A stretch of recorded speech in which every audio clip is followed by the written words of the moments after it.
Ramos, un compañero del proceso desde siempre, que nos va a hablar del tema de descolonización de la historia de Bolivia. Yo he tenido oportunidad en estos últimos días de tener dos experiencias en ese sentido. Escuchaba y veía también un video del compañero Néstor Juan, un compañero argentino del PRT, que hablaba cómo en Buenos Aires le tocó estudiar a Bolívar. Y él decía, yo cuando fui a la escuela aprendí que Bolívar era el malo y San Martín era el bueno, que la Argentina era un enclave europeo en Sudamérica, y que bueno, tenía que mirar hacia lo europeo, y justamente San Martín había buscado eso, fíjense, y que Bolívar era el que quería ocupar territorios latinoamericanos. Entonces, él encara ese mito y estudia profundamente a Bolívar y encuentra cómo la historia oficial tergiversa absolutamente la realidad, y tergiversa en función de intereses, por supuesto, de clase, de colonialismo, etcétera, etcétera. Otra experiencia que hemos tenido últimamente en ese sentido es una exposición que nos ha brindado el viceministro a raíz del contexto histórico que se da en la experiencia de Huarizaga. Imagínense lo mismo, ¿no es cierto? Es decir, una historia totalmente tergiversada, al extremo que nos cuenta cómo en la guerra del Chaco ya donaban media luna, y los sectores de la oligarquía cruceña ya estaban planteando una alianza, digamos, en ese momento, de lo que ellos consideraban la República de Santa Cruz con Paraguay, al tal extremo de que tiene que estar una división del ejército boliviano en las tierras bajas, garantizando que no se anexe pues la oligarquía, no los pueblos, por supuesto, de las tierras bajas al Paraguay. Entonces, en ese sentido, el hermano Edgar ha hecho desde siempre también grandes estudios, ahora se metió mucho más al tema de encontrar la historia real de nuestros pueblos en este contexto geográfico que fue el Alto Perú, ya con la presencia colonial, luego la República de Bolivia, y que ahora en este proceso entendemos pues lo que es el Estado plurinacional y la proyección que tiene además hacia Latinoamérica en una sociedad postcapitalista, definitivamente antiimperialista y anticolonial. Entonces es un gusto, hermano, de tenerte en esta sesión, y te cedo la palabra. Muchas gracias. Muy buenas noches, hermanos y hermanas.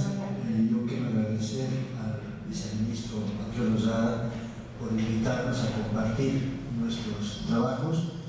Mi nombre es Edgar Ramos Andrade, yo soy de Hualuni, soy hijo de un minero. Me he formado en colegios nocturnos, pero por casualidades de las dictaduras tuve que salir del país para estudiar.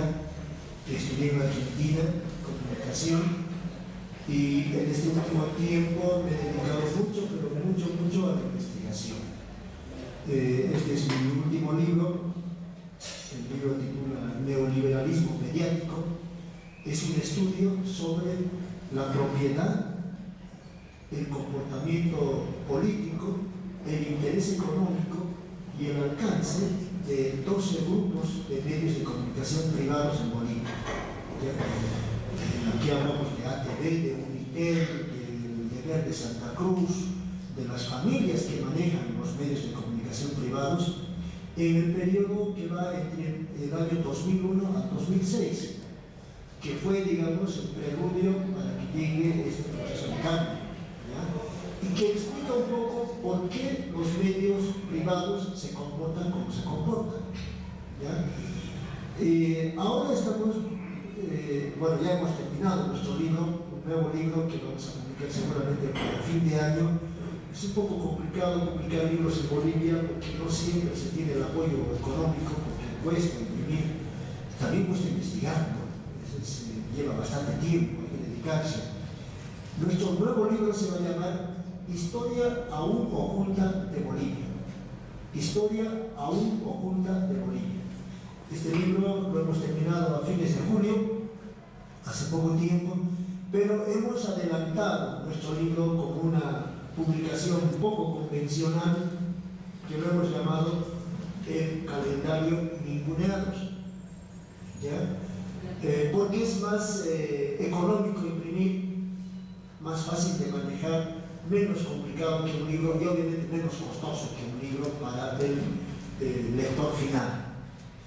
Entonces, lo que hemos traído el día de hoy titula Descolonizar contenidos de la historia de Bolivia como investigación, como una investigación, pero también como un producto educativo. O sea, no hemos hecho solo una investigación como a veces hacemos, ¿no? Impusimos en hacer investigación en un buen anillado y está guardado en un estante, ¿no? Lo que siempre hemos buscado es nosotros socializar lo poco o mucho que podamos conocer. Vamos a hablar de 4 cosas en esta pequeña presentación. Primero, de dónde partimos, cuáles son nuestras premisas. Segundo, cuál es la metodología que hemos utilizado. El tercero, nuestra propuesta, que es el producto que les hemos traído. Y algunas conclusiones y desafíos al mismo tiempo. ¿De dónde partimos? De 7 premisas estamos partiendo para nuestro trabajo. Primero, hemos encontrado en una revisión rápida una sobredifusión y una especie de superficialización de los hechos históricos. Es muy común en Bolivia, yo lo escucho en el minibús cada 22, 21 de marzo, cerca del 23 de marzo, decir a los papás, a sus hijos: el día 23 de marzo estábamos farreando en 1879. Y mientras aquí estábamos farreando, los chilenos estaban entrando a Antofagasta. Eso es lo que transmiten los padres a los hijos en lo cotidiano de la vida. Pero eso con el tiempo, cuando el niño crece, se convierte en una casi verdad establecida en la memoria colectiva, en el imaginario colectivo. Y no explica el padre qué intereses había detrás de esa, primero, invasión, ocupación de recursos naturales, ¿no es cierto? Guerra de intereses, y no sé, yo por lo menos discrepo con el término guerra del Pacífico, ¿ya? Entonces, esa es una primera premisa, el hecho de sobredifundir algunas cosas, superficializar algunos hechos históricos. Segundo, hemos encontrado una idealización, un elitismo. Hemos encontrado, decíamos, una idealización, un elitismo en la configuración mental educativa en la palabra héroes. Hemos creado en nuestra mente casi santos, ¿no es cierto?, alrededor de los heroísmos en diferentes épocas de nuestro país. Y el ejemplo más claro es Simón Bolívar, ¿no? Simón Bolívar es un poco más y el santo, ¿no es cierto? Y no lo digo yo, por favor, sino que desde el kinder nos van fomentando eso en el sistema educativo tradicional. Luego, tercero, hemos encontrado una exclusión de sujetos históricos en textos de historia. Un ejemplo es el guerrillero Cumbay. Cumbay era un guerrillero chiriguano, guaraní, de Chuquisaca, que ha peleado en la guerra por la independencia. Aparece Cumbay como sujeto histórico en libros de historia argentina. En la historia de Belgrano, de Bartolomé Mitre, aparece Cumbay. ¿Ya? Incluso hay una crónica de una reunión con Manuel Belgrano en Potosí, con detalles y con anécdotas. Pero estos detalles, esta anécdota y este encuentro, y el Cumbay mismo como personaje histórico, no aparece, por ejemplo, en el libro de Carlos Mesa, que lo he revisado, y no aparece. ¿Y cómo puede ser entonces que un guerrillero chileno aparezca en libros argentinos y no aparezca en libros bolivianos? Para mí eso es un fenómeno de exclusión. Cuarto, hemos encontrado también una omisión de contenidos históricos, ¿ya? Por ejemplo, aquí seguramente lo sabemos, en 1892, cerca de Machaití, en Chuquisaca, en el Chaco de Chuquisaca, ha ocurrido la tragedia, la masacre de Curuyuqui, ¿ya? Esta masacre tampoco aparece en el libro de don Carlos Mesa, que entre comillas es uno de nuestros más, por lo menos, difundidos escritores bolivianos, junto con su papá, con su mamá, ¿cierto?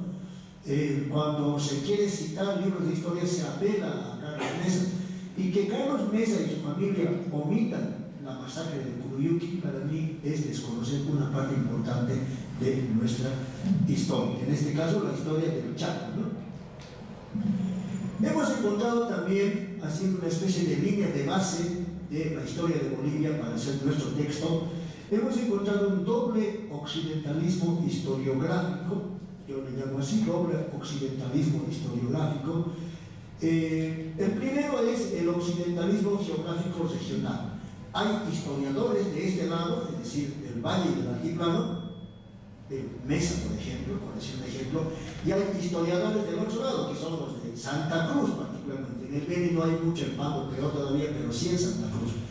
Alcides Parejas Moreno, entre comillas, renombrado historiador cruceño, que se ha dedicado a estudiar la historia de Santa Cruz, ¿ya? Pero no le ha interesado mucho la historia de esta otra parte de Bolivia. Eso para mí, esa división geográfica, es un occidentalismo geográfico regional. Y el segundo occidentalismo es el eurocentrismo como fuente de conocimiento. Es decir, seguimos pensando en que de Europa viene el conocimiento, la metodología, la epistemología para conocer, y eso tenemos que aplicar. Por ejemplo, yo a veces siempre lo discuto cuando hablo con historiadores, porque hacer este texto me ha llevado a discutir con historiadores, y eso para mí es un trauma, porque yo no soy historiador, pero indagando uno encuentra cosas que tiene que discutir. Y siempre les digo a los historiadores, ¿cómo puede ser que nos dividan la historia de la humanidad en edad antigua, edad media y edad moderna? ¿Por qué decimos edad media si esa edad media solo ha ocurrido en Europa? Que yo sepa, China no ha tenido su edad media, y China no es un país chiquito, no son 10 habitantes. O en China había virreyes, había papas y había el sistema feudal. Probablemente haya habido otro sistema de dominación, habrá que investigar, pero no se puede generalizar la edad medieval a toda la humanidad, ¿cierto? O por lo menos al relato de toda la historia de la humanidad. Entonces, creo que impusimos, los que hacemos ciencias sociales, en un eurocentrismo como fuente del conocimiento, y para mí eso es un error, o por lo menos es materia de debate. Sexto, incurrimos a partir de todo lo que hemos manifestado en colonialidad de la historia de Bolivia, de los contenidos de la historia de Bolivia, que no es otra cosa que una mentalidad cerrada pero consolidada, ¿ya? La colonialidad como una mentalidad que nos han creado y que nosotros nos hemos encargado voluntario o involuntariamente de consolidar. Pero también incurrimos en colonialismo, ¿ya? En actitudes personales y sociales cuando contamos la historia de nuestro país. Y finalmente, como séptima premisa, hemos encontrado que existe en Bolivia una academia ortodoxa, una intelectualidad decadente frente al avance político-social de nuestro país. Yo he notado hace no más de unos 2 o 3 meses, Carlos Mesa ha presentado un nuevo libro sobre mestizaje. Lo hizo en la Universidad Católica de Bolivia, y en ese libro Carlos Mesa se esfuerza mucho en demostrar que el mestizaje es, digamos, la riqueza cultural de este país, más allá de lo indígena. Siempre un poco renegando Carlos Mesa contra lo indígena, como lo hace en sus libros, ¿no? Omitiendo contenidos, desconociendo personajes. A eso le llamo yo una academia ortodoxa, pero también decadente cuando hablamos de la historia de nuestro país. Sin embargo, existen mandatos legales. ¿Ya? En nuestro país tenemos ya vigente una nueva constitución. El artículo 78 nos dice de la nueva constitución que la educación es unitaria, pública, universal, democrática, participativa, comunitaria, descolonizadora y también de calidad. Eso dice el artículo 78 de la Constitución Política del Estado. Y además de eso tenemos una ley, una nueva ley de educación, la ley Avelino Signani del 2010, y en los fines de la educación, en el artículo 5 nos dice que son fines de la educación desarrollar la formación integral de las personas y el fortalecimiento de la conciencia social crítica. Así que no debemos ser nosotros sujetos pasivos de receptores de conocimiento, ya lo hemos dicho varias veces, yo escucho repetir esa palabra, acríticos, es decir, conformistas, ¿no es cierto? La ley nos manda a hacer eso. Y no es la ley porque la ley lo dice, sino que el recorrido histórico-político de Bolivia ha llegado a este estado, de cuestionar al Estado mismo y de cuestionar también el conocimiento y la estructuración del conocimiento. Esto lo dice la Constitución y la Ley de Educación en Bolivia. ¿Cómo hemos hecho nuestro calendario como producto educativo? Esto es una síntesis excesivamente apretada, pero vamos a tratar de explicar. Primero, obviamente, hemos tenido que hacer una revisión hemerográfica, bibliográfica, que enseguida les vamos a mostrar. Segundo, hemos comenzado a identificar en esos textos que hemos leído sucesos históricos, ¿no es cierto?, pero también personajes históricos segregados, o sea, excluidos, o sea, raleados, o sea, discriminados, en los libros, en los textos. Tercero, a partir de identificar a estos personajes hemos encontrado más de 200, así en un periodo muy corto, 200 sujetos históricos que no aparecen en los textos que hemos revisado. Y entonces hemos elegido 100 personajes para poner un número redondo, y hemos escogido también 365 hechos día por día, hechos históricos, ¿ya?, segregados por la historiografía tradicional, convencional de Bolivia. Obviamente hemos tenido que hacer una verificación, un cruce de datos, pero también una codificación. A las 100 fotos la hemos codificado de una manera que enseguida les vamos a explicar, de 1 al 100 en forma de recorrido histórico boliviano, desde 1779, el lanzamiento de Tomás Catarí, hasta 2008, la matanza de campesinos en Pan. Y luego, obviamente, hemos editado los textos, ha sido un poco complicado acomodar al espacio un hecho histórico en pocas palabras. Y también ubicar 100 fotos en un espacio de 60 por 40 centímetros, que es el formato final de nuestro documento. ¿Qué proponemos antes de explicar nuestro calendario? Primero proponemos recuperar, pero no solo recuperar. El otro problema, el gran problema para mí, es registrar el protagonismo de sujetos históricos de la base social boliviana, que podríamos llamar campesinos, mineros, indios, mujeres, que sin haber sido presidentes de Bolivia, que es lo que nos han mentalizado, han contribuido a la consolidación del Estado boliviano, han aportado incluso con su vida, ¿ya? En algunos casos los recuperamos, pero no los registramos, es decir, no está escrito, no está documentado.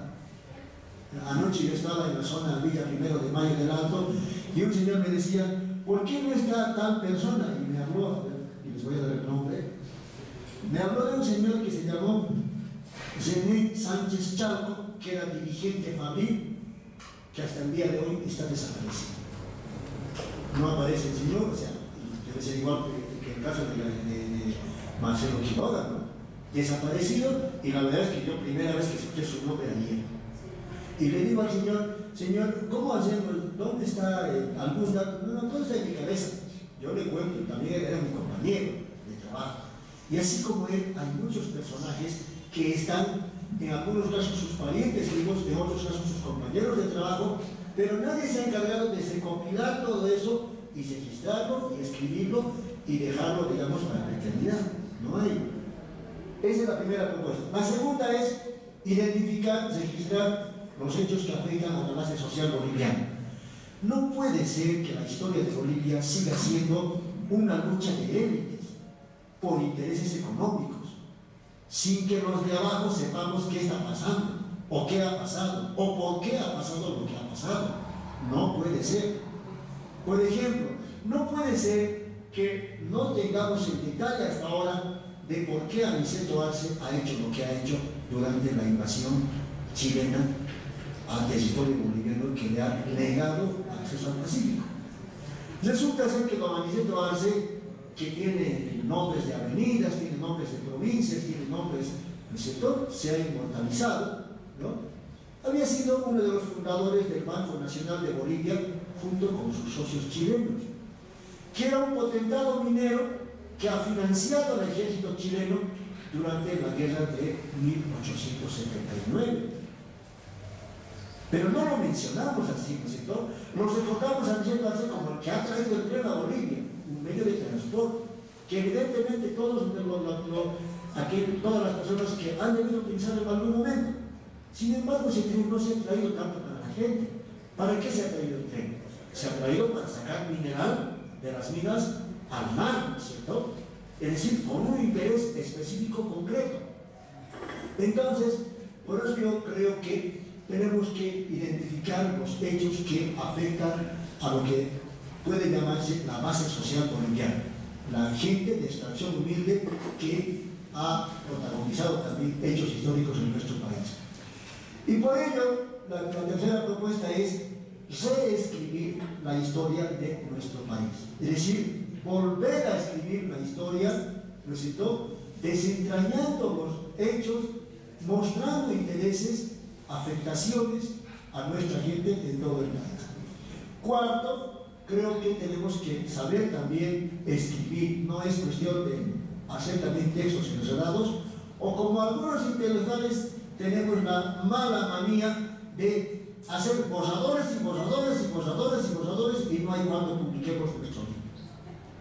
El día ambiente estaba en mi pueblo, yo en Huanuni, y en Huanuni discutía yo con los periodistas y me decían: es que están haciendo su libro tal y tal y tal y tal, pero yo decía: ¿dónde está el libro?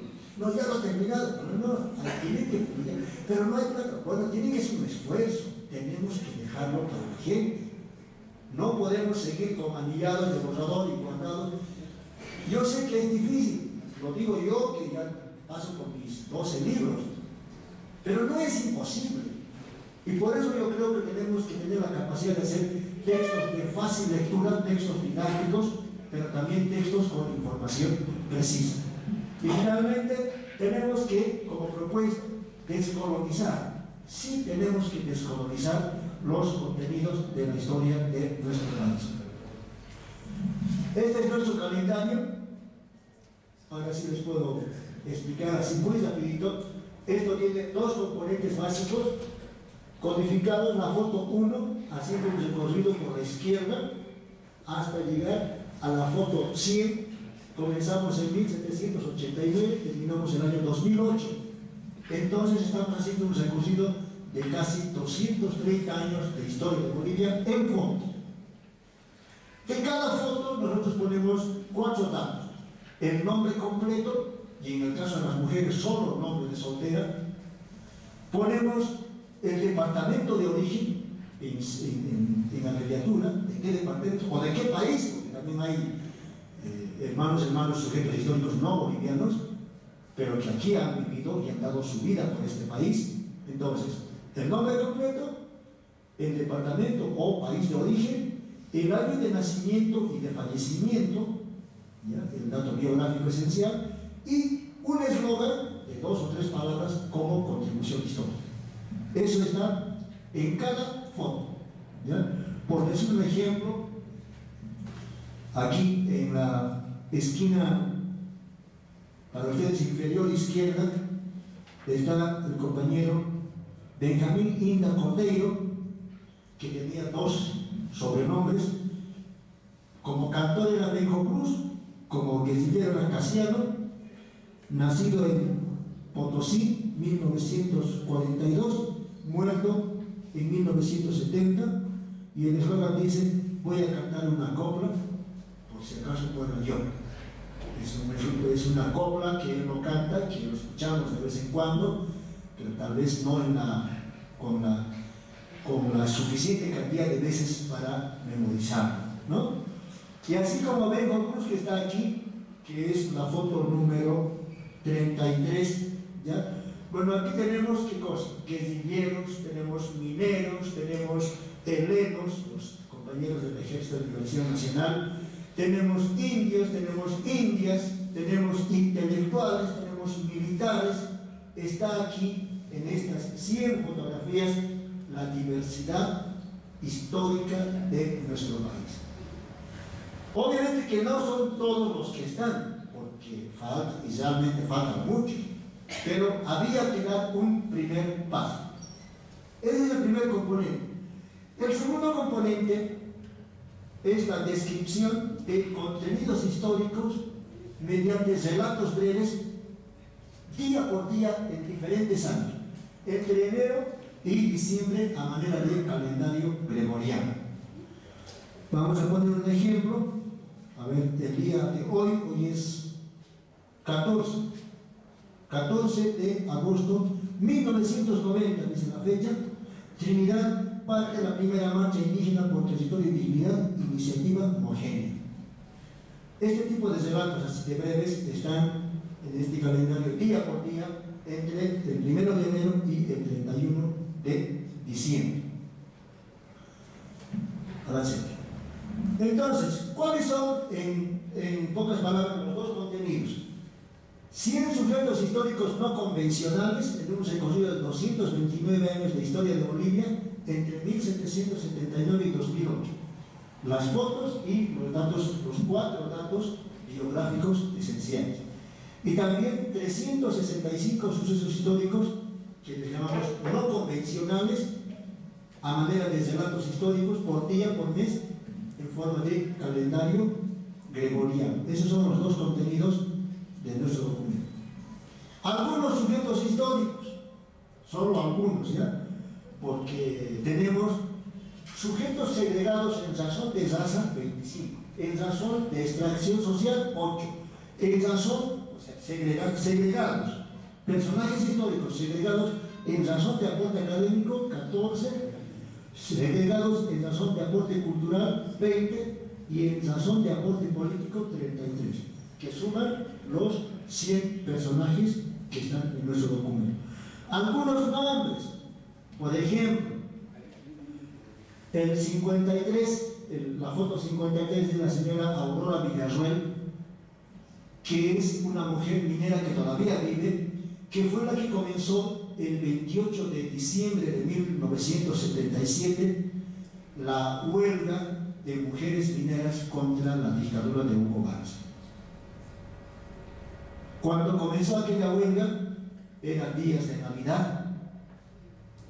Las compañeras mineras, 4 mujeres, una de ellas se llama Luzmila Rojas Rioja también, y después se sumó Domitila Barrios Cuenca, más conocida como Domitila Chingara.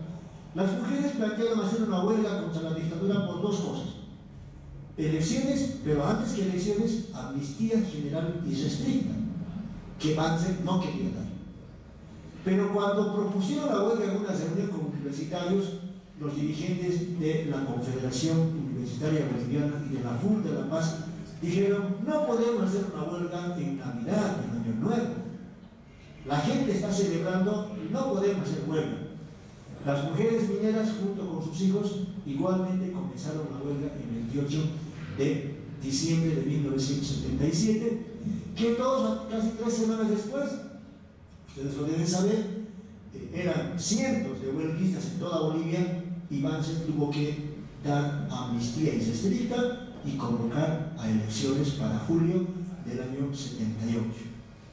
Pero en esta parte yo pregunto: ¿quién sabe quién es la señora Aurora Villarruel, que ha contribuido con su sacrificio a la recuperación de la historia de Bolivia? ¿Dónde está esa señora? podemos compararla en su contribución histórica como José Antonio de Sucre o Andrés de Santa Cruz, por ejemplo. ¿Hacemos eso? La señora es una reverenda olvidada, ¿no es cierto? Pero ha contribuido, bueno, y así como él podríamos hablar, no sé si lo conocen al compañero en la foto 96, César Brie. César Brie es un compañero argentino, todavía vive, ¿ya?, que ha fundado en Yotala, cerca de Chuquisaca, el Teatro de los Andes, una escuela de teatro renombrada porque ha formado a muchos actores, no solo bolivianos, sino latinoamericanos, incluso europeos. Pero más allá del aporte cultural, teatral, ¿ya?, de César, César ha hecho 2 videos que son documentos históricos de Bolivia, que todavía no los estamos asumiendo y menos valorando. El primer video se llama Humillados y Ofendidos, que es el video documental sobre la humillación de campesinos quechuas en Sucre el 24 de mayo del año 2008. ¿Ya? Y en el video demuestra César cómo los dirigentes del famoso CODEINCA, el Comité de Interés de Chuquisaca, incitan a la violencia en Sucre, ¿no es cierto?, cuando les han humillado, ¿se acuerdan?, a los alcaldes campesinos de Chuquisaca, que ese día, 24 de mayo de 2008, tenían una reunión en el estadio de Sucre con el presidente Morales. Iban a asistir a ambulancias, era un acto público, y no les permitieron entrar al estadio. Los sacaron, los pegaron, y después han de ver el video, ¿no es cierto?, o por lo menos en la televisión, los han llevado casi torturados todas las calles hasta llegar enfrente de la Casa de la Libertad. Los han hecho arrodillar, les han hecho quemar banderas del mar, les han hecho quemar impalas, les han hecho maldecir al presidente y les han hecho arrodillar frente a la Casa de la Libertad, ¿no es cierto? Todo ese video, pero más que video, la explicación de lo que ha pasado está en el video de César. Ese es un video. El otro video que ha hecho César es la masacre de Pando, ¿ya? Y ambos videos son una contribución a la historia de Bolivia porque nos permiten entender qué es lo que ha pasado. Y no estoy hablando de libros, estoy hablando de videos, ¿no es cierto?, un fenómeno audiovisual de moda en este último tiempo. Pero ¿quién se acuerda en este momento del aporte de César Brie como videasta documentalista? Él ha tenido que dejar Yotala, su esposa le ha dejado, se ha ido a Italia, su esposa, porque vivía en Yotala. ¿Se ha ido por qué? Porque les amenazaban, porque le han matado a su perro, como primera amenaza en su casa de Yotala le han matado a su perro, y su esposa se ha escapado. Se ha ido directamente porque estaban a punto de matar. Y César, lo mismo, se ha ido de Bolivia. Ha dejado el Teatro de los Andes. Pero ¿quién podría ahorita reconocerle a César y decir: César, tus aportes han contribuido a entender nuestra historia? Por eso le llamamos sujeto segregado en razón de aporte cultural. Otro sujeto histórico, José Manuel Vaca, más conocido como Cañoto. Yo siempre decía cuando iba a Santa Cruz, ¿qué cosa será Cañoto? Yo no había leído nunca de Cañoto, y resulta que Cañoto era un guerrillero cantor que hacía versos en contra de los españoles en la guerra de la independencia, pero muy pocas personas, por lo menos nuestro público educativo en las escuelas, los colegios, no lo mencionan, porque los profesores tampoco lo conocen mucho. Otro personaje, la foto 10, José Santos Vargas.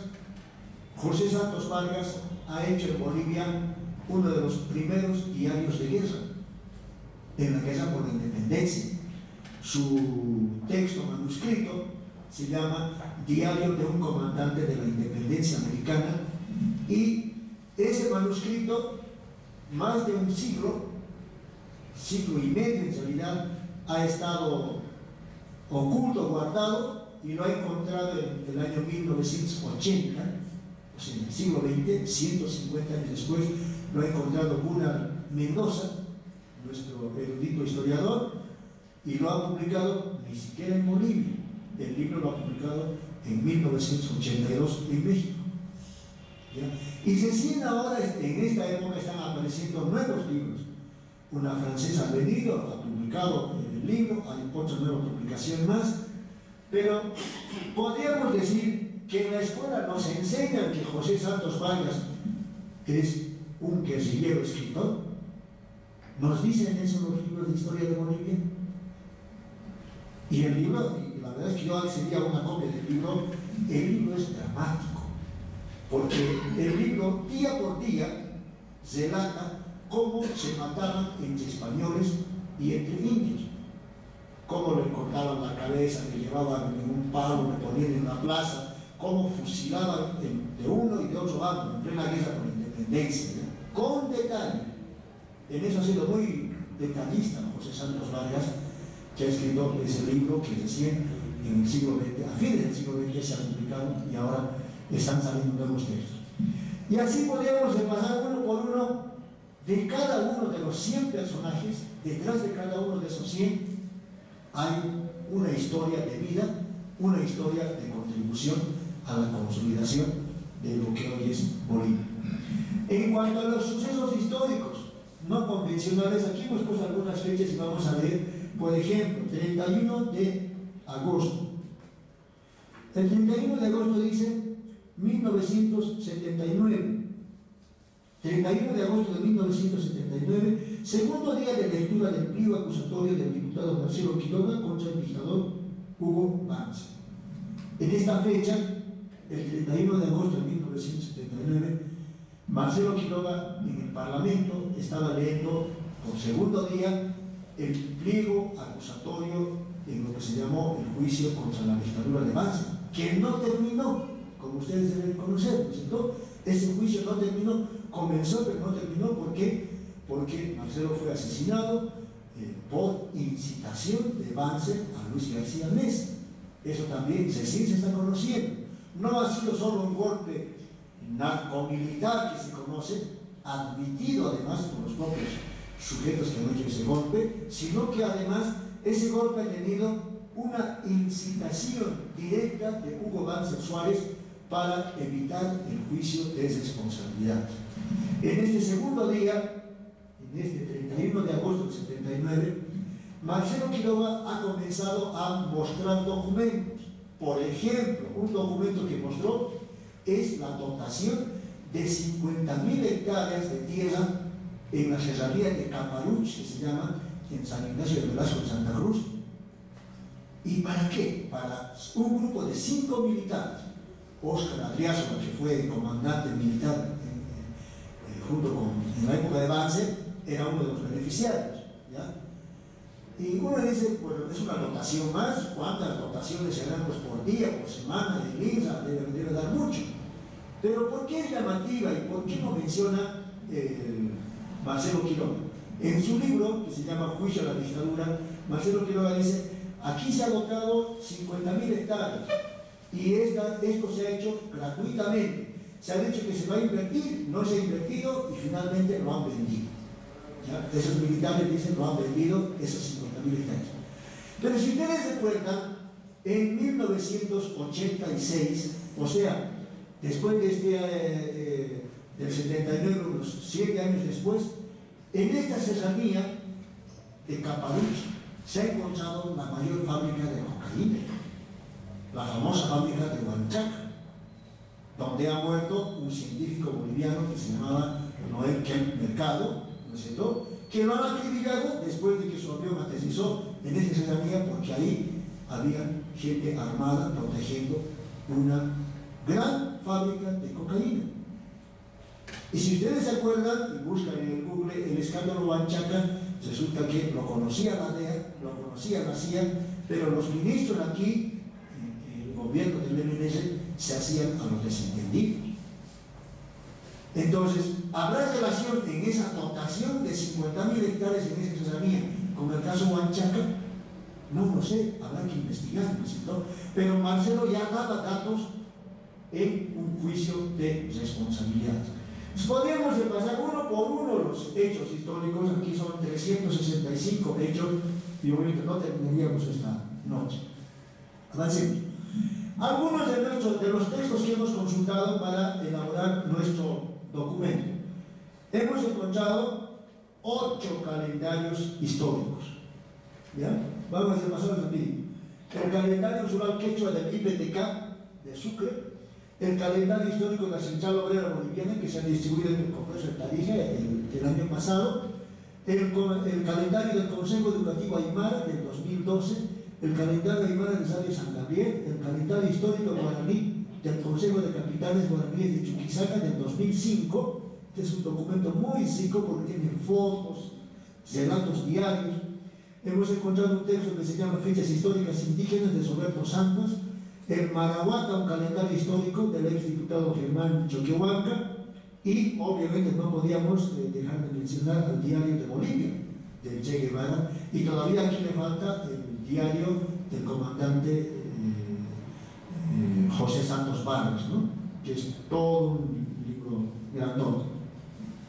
Otros textos, les hemos llamado a estos textos no tradicionales.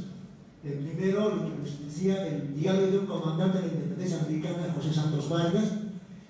El texto, este libro no aparece mucho en muchas bibliografías, en muchos textos de historia. Titula Apiahuayquitumpa, biografía del pueblo chiriguano y su último caudillo. Lo ha escrito Hernando Sanabria, es un historiador cruceño, pero lo ha publicado aquí en La Paz. El libro de Marcelo, todos los alegatos en el juicio, titulan Juicio a la dictadura, se ha publicado en La Paz en 1982 por la bancada del Partido Socialista. Este es un texto anónimo en el que ha metido su mano nuestro ex embajador en México, que se llama Coco Manto. El texto se llama El delito de ser periodista, que relata cómo los periodistas eran perseguidos, detenidos, torturados, exiliados, deportados entre 1971 y 1977 en la época de Banzer. Hay un libro muy lindo con buenas fotos en color que se llama Masacre de Todos Santos, publicado por la Asamblea de Derechos Humanos, que ya no existe en este momento. Yo tengo el honor de tener uno de los originales, pero no he visto en ningún lado ese libro.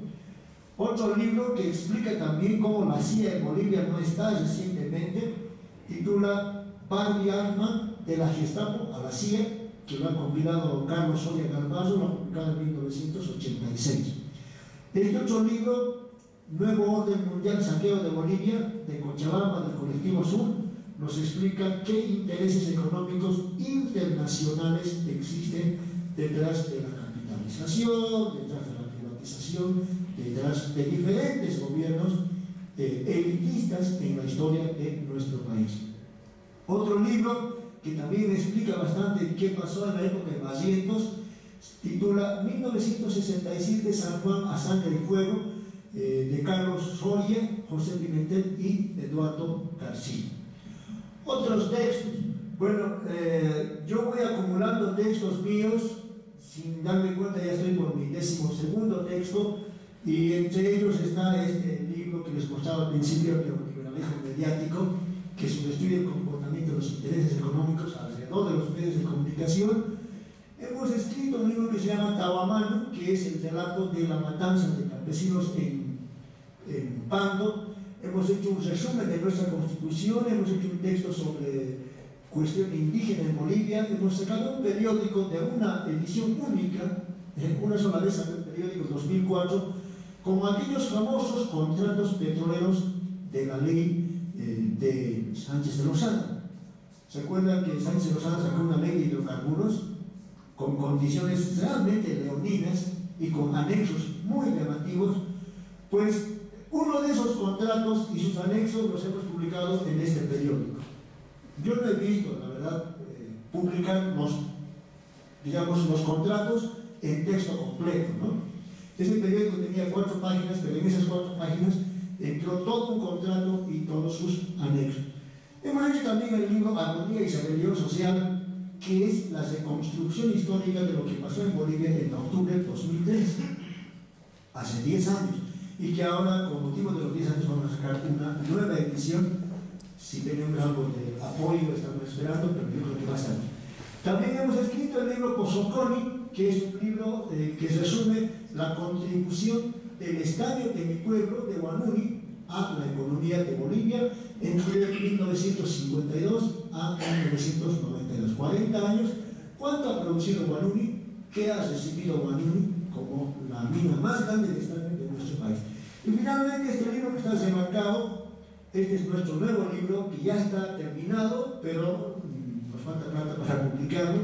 Se llama Historia aún oculta de Bolivia. Con este libro queremos contrarrestar el discurso de la academia, entre comillas, oficial de los historiadores, para comenzar a debatir los otros contenidos de la historia de nuestro país. Ya para terminar, solamente 3 conclusiones o también desafíos, ¿sí? Primero, el Estado y la sociedad, porque nosotros somos también el Estado, ¿no es cierto? Debemos, pero todos y todas debemos acelerar la descolonización de la educación.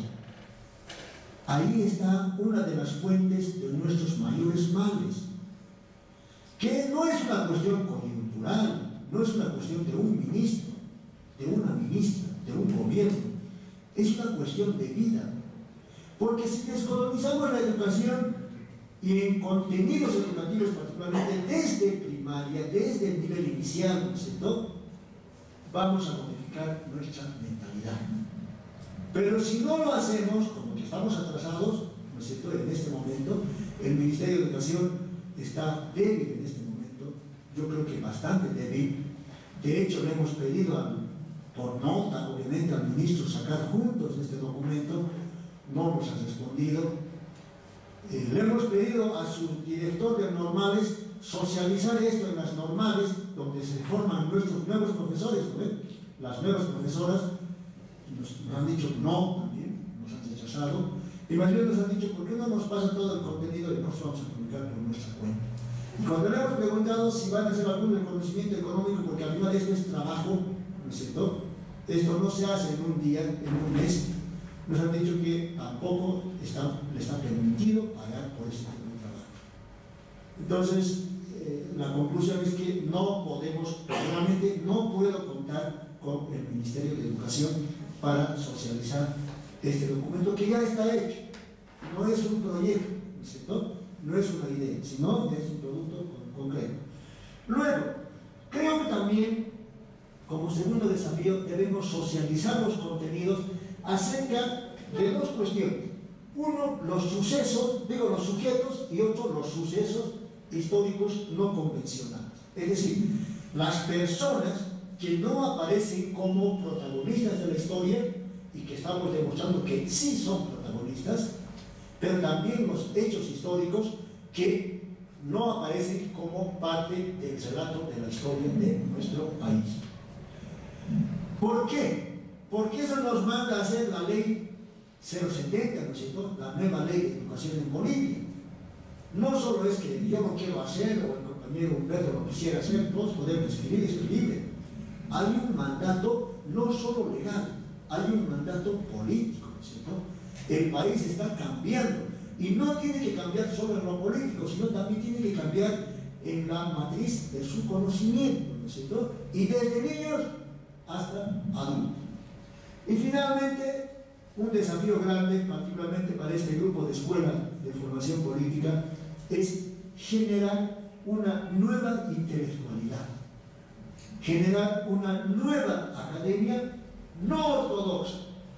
Es decir, que no repita lo que dice Carlos Mesa, lo que dice Alcides Parejas Moreno, lo que ha dicho Gabriel René Moreno, que no repita eso, que le cuestione eso como argumento, pero con una condición: que no se quede en la discusión, sino que produzca, que genere texto, que socialice lo que escribe, folletos, cartillas, libros, videos, porque a veces también hemos investigado mucho, lo tenemos unos borradores inmensos en nuestra casa, pero nunca hemos publicado nada. Y decimos, y repetimos, ya estoy terminando, y nunca terminamos de terminar, ¿no es cierto? Entonces creo que tenemos un gran desafío, todos los que estamos aquí adentro. Eso sería, compañeros, yo quiero agradecerles y ahora sí quisiera escucharles si tienen alguna pregunta, algún cuestionamiento, alguna duda En todo lo que podamos vamos a responder.